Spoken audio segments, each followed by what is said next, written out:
My interest in photography came first because that was the look, the image, the sort of what you first see, and then obviously one photograph times by 24 is 1 second, or whichever frame you're using. But the image, creating that image first of all was my first thought. I'd try and recreate what I could see in one photograph. I think I was about 13, maybe 14 when I got my first movie camera, which was no battery power, only plug-in. You had to plug it directly into a video recorder, and you could film for as long as you wanted, as long as you had a tape in the video recorder and enough cable to reach from the camera to wherever the video recorder was. Absolutely pointless. You couldn't edit it, nothing digital, no change of lens. But then watching other films, I thought it's got to be another way that you can do this. But when you're 12 and you've no money, you've no chance. My dad bought me a small camcorder, which was just a pocket plug and play point and shoot, and you could film 5 seconds worth of video before it cut out. So I made lots of little films with just 5-second scenes. Every shot was 5 seconds long. So that was my first film that I actually made properly, without the ability to edit, I suppose. And it was only when the movie magic came in that I realised you could split a screen into two and have me and me, or the same people. But I think photography's always driven the film inside of it, because obviously the improvement on cameras meant that you could do more, and it wasn't until video was introduced into a still camera that I really learned that you could do anything with an image.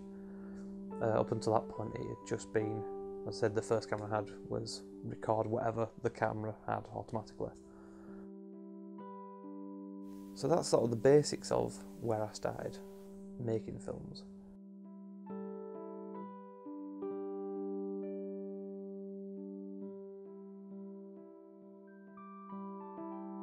Do I want to do this as a profession? No.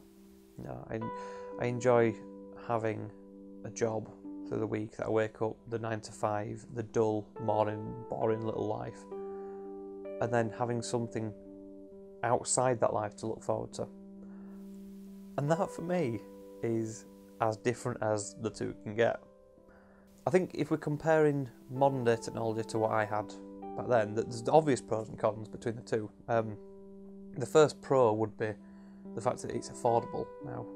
It really wasn't even 13 years ago. It's easier to use in the sense that you can just go online, you can just look up how to use it, and even your manuals now tell you how to use it. Back then it was a bit of a mystery. If you weren't in the business, you had no idea. So I think the technology-wise, although the more they build on it, the more technology there is available to the youth of today and people that want to make a film, the easier it is to make a film, the harder it is to get the job to make the films.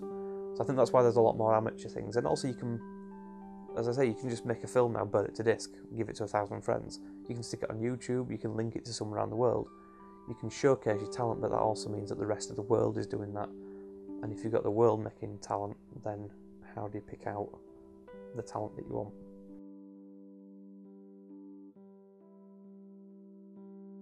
If it had continued the way that I learnt, there's very, very few people interested, because it is a difficult task. And when it was filmed before I started learning, you'd have to splice film, you'd have to synchronise audio, you'd have to put all the little burn markers in it, all that sort of stuff. People just weren't interested in. But now it's been made to the point where any pensioner can pick up a camera, put it on automatic, push go, stick it in a computer, burn it to disc, and you've got a home movie. And the only difference between a home movie and a movie is the control that you want into it and the storyline.